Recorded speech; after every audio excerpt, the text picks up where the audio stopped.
പണ്ടത്തെ കാലത്തെ international flight ഒന്നും കേരളത്തിൽ നിന്നില്ലല്ലോ.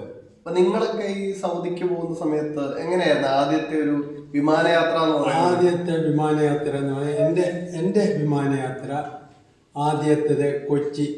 അതായത് ഈ കൊച്ചിയിൽ നെടുമ്പാശ്ശേരിയല്ല, കൊച്ചി, അത് ഈ നേവൽ ബേസിന്റെ ഇതാണ്. അവിടെ നിന്ന് ഫ്ലൈറ്റിൽ നേരെ ബോംബെ. ബോംബെന്ന് അന്ന് സാന്താക്രൂസ് എയർപോർട്ടാണ്. ഇന്നത്തെ രണ്ടാമത് പണിതാണ് വലിയ എയർപോർട്ട്. ഞങ്ങളൊക്കെ പോകുമ്പോൾ സാന്താക്രൂസ് ഡൊമസ്റ്റിക്കും ഇന്റർനാഷണൽ ഫ്ലൈറ്റ് പോകുന്ന എയർപോർട്ടായിരുന്നു. ആ സാന്താക്രൂസിൽ നിന്നാണ് പിന്നെ നമ്മൾ ഏത് രാജ്യത്തേക്കാണ് പോകേണ്ടത് എന്നുള്ള ഫ്ലൈറ്റ്. ഇപ്പം ഞാൻ ആദ്യമായിട്ട് പോകുന്നത് സൗദി എയർലൈൻസിലാണ്. വളരെ നല്ല കംഫോർട്ടുള്ള ഒരു എയർലൈൻസും നല്ല രീതിയിലുള്ള കാര്യങ്ങളും അതും ഇതുമൊക്കെ നല്ല രീതി. അങ്ങനെ അവിടെ എയർപോർട്ടിൽ ഇറങ്ങിക്കഴിഞ്ഞാൽ ചെക്കിങ്ങും കാര്യങ്ങളും ഒക്കെ ഉണ്ട്. അതെല്ലാം കഴിഞ്ഞ് നമ്മൾ പുറത്ത് വന്നു കഴിയുമ്പോൾ നമ്മുടെ സ്പോൺസർ അവിടെ ഉണ്ടാകും. സ്പോൺസറെ പിന്നെ നമ്മുടെ എല്ലാം പേരും സ്പോൺസറുടെ കമ്പനിയുടെ പേരും എഴുതി സ്പോൺസറുടെ ഒരു പ്രതിനിധി ഒരു ബോർഡും പിടിച്ചിങ്ങനെ നിൽക്കും. സ്പോൺസറും കൂടെ ഉണ്ടാകും. എന്നിട്ട് അവർ നമ്മളെ പിക്കപ്പ് ചെയ്തിട്ട് നേരെ കൊണ്ടുപോകും. ചിലപ്പോൾ ചെല്ലുന്ന അന്നൊക്കെ ചില ദിവസം സ്പോൺസറുടെ വീട്ടിൽ തന്നെ ആയിരിക്കും നമ്മളെ അക്കോമഡേറ്റ് ചെയ്യുന്നത്. എന്നിട്ടാണ് പിറ്റേന്ന് നമ്മൾക്ക് എന്താ ജോലി എന്നൊക്കെ തീരുമാനിച്ച്, അല്ലെങ്കിൽ ഒന്നോ രണ്ടോ ദിവസമൊക്കെ അവിടെ തന്നെ ആയിരിക്കും. പിന്നെ നമ്മളെ കൊണ്ടുപോയി അവിടുത്തെ മെഡിക്കലെടുത്തു. പിന്നെ ഇക്കാമായിക്ക് ആപ്ലിക്കേഷൻ കൊടുത്തു. ആ ഇക്കാമായും വർക്ക് പെർമിറ്റും കിട്ടിയതിന് ശേഷം നമ്മൾക്ക് വർക്ക് ചെയ്യാനിറങ്ങാൻ പറ്റുള്ളൂ. അങ്ങനെ സൗദിയിൽ. പിന്നെ മറ്റ് രാജ്യങ്ങളിൽ ഇല്ലാത്തൊക്കെ ഒരു രീതി സൗദിയിലുണ്ട്. സൗദിയിൽ നിന്ന് ഒരാൾ നാട്ടിലേക്ക് വരണം, എക്സിറ്റ് എൻട്രി വിസ അടിക്കണം. ദുബൈയിൽ അങ്ങനെ ഒരു പ്രശ്നമില്ല.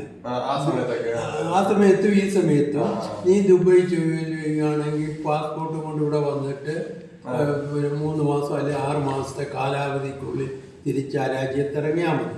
സൗദിയിൽ അതല്ല. 45 ദിവസത്തെ വിസ അടിച്ച് എക്സിറ്റ് തന്നാൽ ആ 45ന്റെ അന്ന് രാത്രി 12 മണിക്ക് മുന്നം സൗദി എയർപോർട്ടിൽ ഇറങ്ങിയില്ലെങ്കിൽ അടുത്ത ഫ്ലൈറ്റിന് ഇന്ത്യയിലേക്ക് തുടങ്ങി വരും. ബോംബെ എന്ന് പറയുമ്പോൾ ഒരുപാട് ആൾക്കാർ ജോലിക്ക് വേണ്ടി ബോംബെക്ക് പോകുമായിരുന്നു. പണ്ട് ഗൾഫിനേക്കാൾ, എൻ്റെ ചെറുപ്പത്തിൽ ഗൾഫിനേക്കാൾ പ്രാധാന്യമുള്ള 2 സ്ഥലം ഇന്ത്യയിൽ ഉണ്ടായിരുന്നത് ബോംബെയും കൽക്കട്ടയും. എല്ലാവരും ജോലിക്ക് മലയാളികളൊക്കെ ജോലിക്ക് ബോംബെയിലാണ് അല്ല കൽക്കട്ടയിലാണ്. അവര് നാട്ടിൽ വരുമ്പോൾ ഈ ഗൾഫുകാർ വരുന്നതിനേക്കാൾ വലിയൊരു സ്വീകരണം പ്രതീതിയും അവരവിടെ നിന്ന് കുറേ സാധനങ്ങൾ അതായതൊക്കെ കൊണ്ടുവരുമ്പോൾ നമ്മുടെ ഈ ഗ്രാമപ്രദേശത്തോ അല്ലെ ചങ്ങനാശ്ശേരിയിലോ ഒക്കെ കണ്ടിട്ടില്ലാത്ത ഐറ്റംസ് ഒക്കെ ആയിരിക്കും അങ്ങനെയൊക്കെയുള്ള. പിന്നെ ഗൾഫായി കഴിഞ്ഞു ഗൾഫിലേക്കൊരു തള്ളുള്ളത് 1970 കാലം മുതൽ. ആ കാലഘട്ടത്തിൽ അതിന് മുമ്പ് ചിലർക്ക് ഗൾഫിലുണ്ടെങ്കിലും 100 വീട് എടുത്താൽ ഒരാൾ പോലും കാണത്തില്ല. മനസ്സിലായി. 70-ന് ശേഷം 80-90 കാലമൊക്കെ ആയപ്പോൾ ഒരു വീട്ടിൽ നിന്ന് 3-4 പേരൊക്കെ ഗൾഫിലുള്ള പരുവത്തിലായി. പിന്നെ അന്നൊക്കെ ഈ ഗൾഫിൽ പോകുന്ന ഭാഗ്യപരീക്ഷണം പോലെ ചിലർക്ക് ഈ ആടുജീവിതമൊക്കെ പോലെ കഷ്ടപ്പെടുന്നവരും ചിലർക്ക് ഗൾഫ് ജീവിതം വിദ്യാഭ്യാസത്തെക്കാൾ കൂടുതൽ. കാരണം എനിക്കറിയാവുന്ന ഒരു കമ്പനിയിലെ ഒരു MA-കാരൻ ഗേറ്റ് വാച്ചറായിട്ട് ഇപ്പോൾ അതിന്റെ ഓഫീസിനകത്ത് SLC-കാരൻ്റെ ജോലി ചെയ്യുന്നുണ്ട്. ആ ഒരു കാലഘട്ടത്തിൽ അങ്ങനെ അവിടുത്തെ ഒരു സ്റ്റാഫ് എന്ന് അവിടുത്തെ മാനേജറായിട്ടുള്ള സൗദിയോട് സംസാരിച്ചപ്പോൾ പുള്ളി പറഞ്ഞു, നോ പ്രോബ്ലം, അവൻ വന്നിട്ട് നീ ജോലി ചെയ്യണ്ട, നീ പോയി അവന്റെ ജോലി ചെയ്യും, നോ പ്രോബ്ലം. ഇവര് പണി കൊടുത്തു. അപ്പൊ അതുകൊണ്ട് നീ ഇവിടെ അങ്ങനെ ചെയ്യുക, അല്ലെങ്കിൽ നീ ഇവിടെ മര്യാദക്കരുത്. അതാണ് അവരുടെ രീതി. അല്ല അപ്പൊ അവിടെ വിദ്യാഭ്യാസം എന്ന് പറഞ്ഞാൽ പിന്നെ എഞ്ചിനീയർ അങ്ങനെയൊക്കെയുള്ള എഞ്ചിനീയർമാരോട് വന്നിട്ട് കഷ്ടപ്പെടുന്നവരുണ്ടായിരുന്നു. ഞങ്ങൾക്കുള്ള കാലയളവ് എഞ്ചിനീയറിംഗ് ഒക്കെ പാസ്സായിട്ട് വന്നിട്ട് ലേബർ പണി ചെയ്യുന്നവരുണ്ടായിരുന്നു.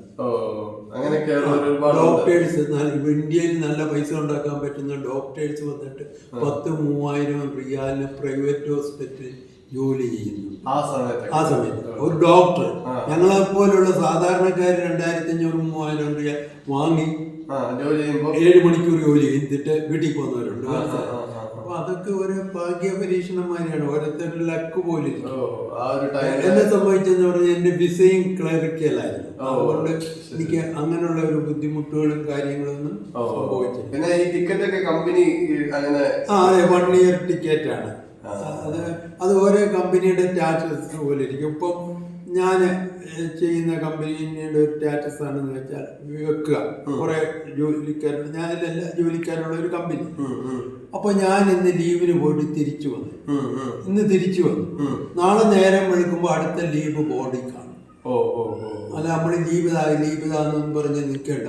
എല്ലാ മാസം ഇത്രാം തീയതി അബ്ദുൽ മജീദിന് വീണ്ടും അങ്ങനെ ഉള്ള കമ്പനികളുണ്ട്. പിന്നെ പിന്നെ ചില കമ്പനികൾക്ക് അക്കോമഡേഷൻ ഉണ്ട്. അത് ഈ കൺസെഷൻ അങ്ങനെയൊക്കെ ഉള്ള കമ്പനി അങ്ങനെയുള്ളത് എയർലൈൻസ് ഒക്കെ അവരെന്ന് പറഞ്ഞാൽ ഇപ്പോൾ ഒരു വർഷത്തിന്റെ മാസം തോറുമാണല്ലോ സാലറി. അപ്പോൾ ഒരു വർഷത്തിൽ 12 മാസം, അതിൽ 3 മാസം സാലറി നമ്മൾക്ക് അക്കോമഡേഷനായിട്ട് തരും. അപ്പൊ നമ്മൾ നമ്മുടെ 3-4 സുഹൃത്തുക്കളും കൂടെ ചേർന്ന് ഒരു 3 ബെഡ്റൂം ഉണ്ടെങ്കിൽ 6 സുഹൃത്തുക്കൾ ഈ 2 പേരും റൂമിൽ വെച്ചാക്കിയിട്ട് ഒരു ഫ്ലാറ്റ് എടുക്കും. എന്നിട്ട് അത് 6ആയിട്ട് ഡിവൈഡ് ചെയ്യും. അപ്പൊ തുച്ഛമായ പൈസ വരത്തുള്ള ഒരാൾക്ക്. പിന്നെ ഈ 6 പേരും കൂടെ താമസിക്കുന്നതുകൊണ്ട് ഫുഡൊക്കെ നമ്മൾ വെച്ച് കഴിക്കുക. ഇപ്പൊ നീ മത്സ്യം വാങ്ങിച്ചുകൊണ്ട് വന്നാൽ ഒരു ബുക്ക് വെച്ചിട്ടുണ്ട്, നിന്റെ പേരെഴുതി മത്സ്യം ഇത്ര അറിയാം. അതിന്റെ പുറകെ ഞാൻ വാങ്ങിച്ചുകൊണ്ട് വന്ന് പച്ചക്കറി, മജീദ് പച്ചക്കറി ഇത്ര അറിയാം. എന്നിട്ട് ഇതെല്ലാം കൂടെ മാസം കൂട്ടി നോക്കിയിട്ട് ഡിവൈഡ് ചെയ്യും. ഓരോരുത്തര് ആ പൈസ അങ്ങനെ. പിന്നെ ഇതിൽ 2 സാധനം മാത്രം അവനവൻ വാങ്ങിച്ചു വെക്കണം.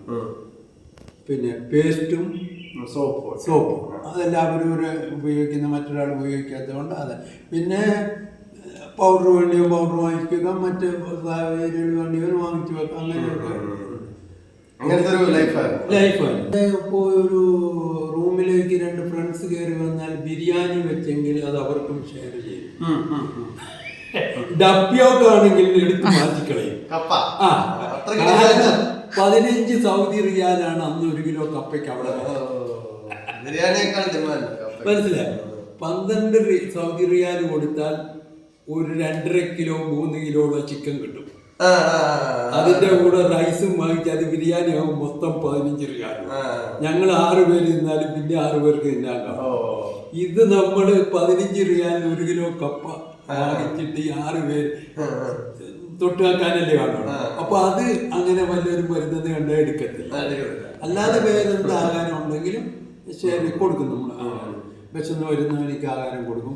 പിന്നെ നമ്മൾ കണ്ടു പരിചയമോ അങ്ങനെയൊക്കെ ഉള്ള ഒരു വ്യക്തി ജോലിയില്ലാതൊക്കെ ബുദ്ധിമുട്ടുക, താമസിക്കാൻ സൗകര്യമില്ലെങ്കിൽ നമ്മൾ റൂമിൽ കൂട്ടിക്കൊണ്ട് വന്നിട്ട് അവന് നമ്മുടെ കൂടെ താമസിക്കും. അവൻ ആഹാരങ്ങളൊക്കെ വെക്കും, എല്ലാം നോക്കിക്കോളും. പിന്നെ നമ്മളിപ്പോൾ ഒരു 6 പേരുണ്ട്. 6 പേര് ഒരു 100 റിയാൽ വീതം പിരിവിട്ടിട്ട് അത് അവന് കൊടുക്കും. അപ്പൊ അവൻ്റെ വീട്ടിലെ കാര്യങ്ങൾക്ക് അങ്ങനെയൊക്കെ സഹായങ്ങളുണ്ട് നമ്മുടെ